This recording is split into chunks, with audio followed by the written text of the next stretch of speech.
Audio on demand from Vision Christian Media.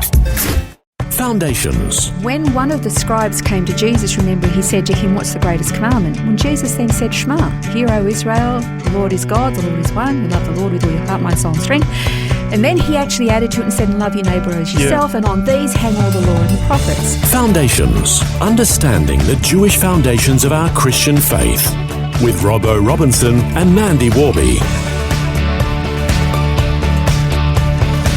Welcome back to another program of Foundations. And over the last couple of days, we've been talking about this concept of Shema. We're going to continue that over the next few days. But Mandy, I guess one thing that we can gather from the Jews particularly is the fact of monotheism. They really are very strongly monotheistic, that there's only one God. Absolutely. In fact, that's actually one of the things that's very unique about the Jewish people. It's a real gift that we got from them, because if you look at any ancient culture, they had so many gods. Thousands oftentimes. Well, yeah, look at Hinduism. They worship millions of gods. Ancient Egyptology, a plethora of gods. Same in ancient Greek, Macedonian, and Roman, all of that. But when the Jews presented what they believed, first of all, the rest of the world thought that they were a freak show. How could you have only one God? Yeah, that's right. How boring. Precisely. And not only that, but you can't even see him. Yeah. So it was a very unusual concept. And they have presented to the rest of the world, just one of the many gifts that we've received from the Jewish people is monotheism, the fact that there is one God. So that's one of the very key elements in Shema. Okay, we talked about Shema when God commanded his people. He said, "You will love the Lord your God." Actually he said, "Hear, O Israel," hear, Shema, "Hear, O Israel," which means, we learned last time, that means to be obedient. Yep. It requires action, not just hearing an audible noise. "Hear, O Israel, the Lord our God, the Lord is one. And you will love your Lord your God with all your heart, with all your soul, and with all your might." Now, the element we're going to look at today is the element of one. The word there, it's a Hebrew word, and it's echad, and it means one. Literally, it's the very first number, echad. But because Hebrew is a very multi-layered language, it means so much more than that. Now, do you remember? That particular Shema is listed in Deuteronomy 6, 4-9. And then when one of the scribes came to Jesus, remember, he said to him, "What's the greatest commandment?" When Jesus then said, "Shema, hear, O Israel, the Lord is God, the Lord is one, you love the Lord with all your heart, mind, soul and strength." And then he actually added to it and said, "And love your neighbour as yourself, and on these hang all the law and the prophets." So from that, I mean, the Jewish people really focus on the echad, just as in one. And we as Christians can get a little hung up on that and say, well, if it's one, but what about the Trinity? So if you have a look at the word echad, one, it's funny when I try to say those Hebrew words, sometimes I get that and sometimes it completely disappears and I miss that. Anyway, when you look at that particular word echad, it has multiple meanings. Yes, definitely one, as in a singular thing. But it also encompasses other things like only or alone, unique and unified. Now, there are no vowels in the Hebrew language. They are inferred, or you learn what the vowel sound is by certain little marks, dots and squiggles and lines and things like that, but no actual vowels. So when you actually read in the original manuscripts, Shema, it actually will have Yahweh, our God, Yahweh, one. That is how it's actually written. But the verse itself could also read, "The Lord is our God, the Lord alone." And therefore, if God is truly the only God alone, it doesn't necessarily infer that he is just one singular unit. And there are plenty of verses in the Bible that actually demonstrate other uses for that word. One that comes straight to mind is in the very first, in the opening chapter of Genesis, where it says, "Let us do this and let us do that." And so there's that reference, I guess, to the Trinity even there. That's right. There is that one God, but there's those different personalities, I guess, within Precisely. But that's where the confusion comes in. So is it us? Is it our? Or is it one. It can be very, very confusing. See, to the Jewish mind, Christians believe in three gods. Yeah. To them, that's a blasphemy because the Lord our God is one, Echad. So it's confusing for them.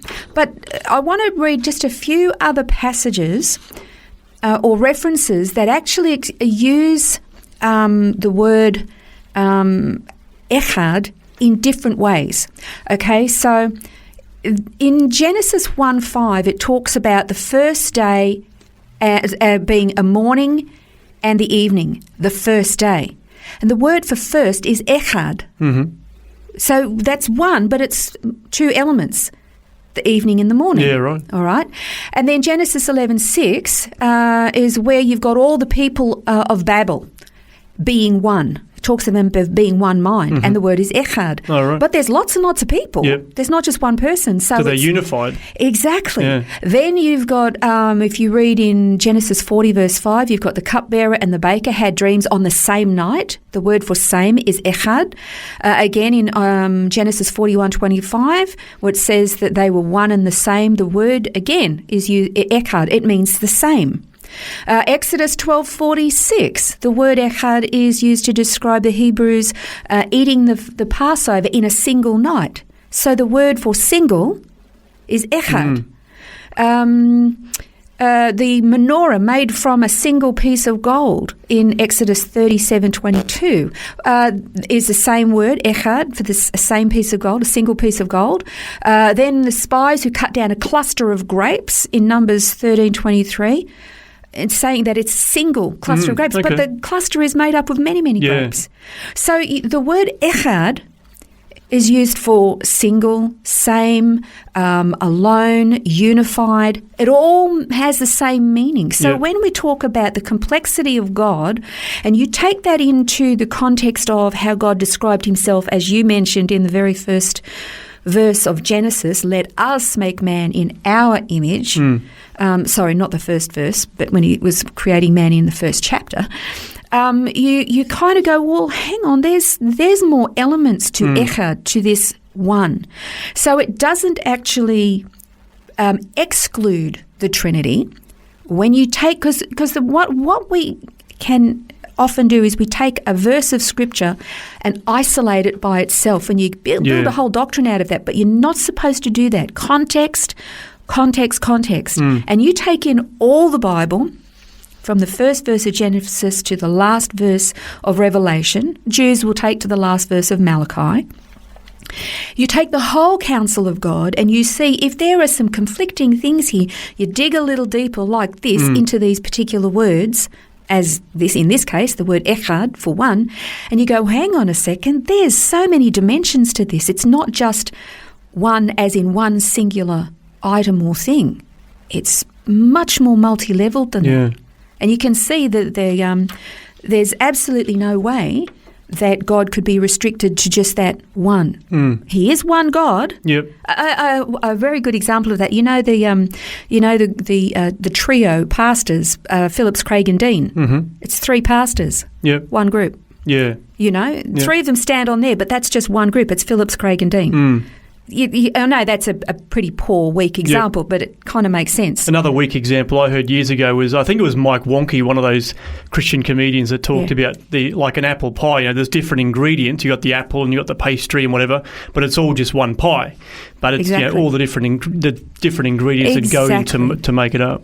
Exactly. So this is pretty exciting, and particularly we're going to actually look at the element of one in the context of Shema a little bit in the next program as well. But it's a little bit exciting because the possibilities that you find within the Scripture, like it's not a black and white two-dimensional picture. It's a 3 or 4-dimensional animated coloured feature that you can watch. It's just that much richer. And we're going to look some more about that in the next program. Continue on looking at one. Looking forward to doing that as we continue to explore and unpack Shema here on Foundations.